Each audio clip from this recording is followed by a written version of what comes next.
In the heart of East Africa, where the Nile braids with the plains and the dust remembers old borders, the story of Uganda's most infamous ruler began not with a crown, but with a rumor of power.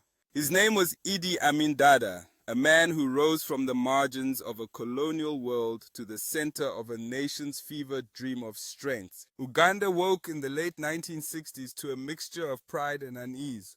It had tasted independence, felt the ache of new freedoms, and learned that power, once loosened from the chains of empire, could lash back in unpredictable ways. In 1971, while many watched with hopeful eyes for a presidium that would heal the land, Amin's grip tightened with a suddenness that startled even the most cautious observers.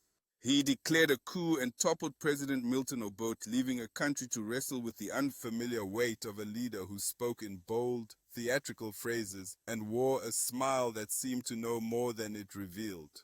The first days of Amin's rule were loud with triumph. Parades rolled through Kampala's avenues, drums hammered in the heat, and soldiers stood like statues at every corner. The new president spoke of cleansing corruption, of returning dignity to the forces that had once protected the nation, of a future where Uganda would stand tall in the sun. His words sounded simpler than the problems it would take to solve them, but in these moments of heightened rhetoric, many chose to believe him. Yet power, as it always does, began to reveal its strange, merciless mathematics.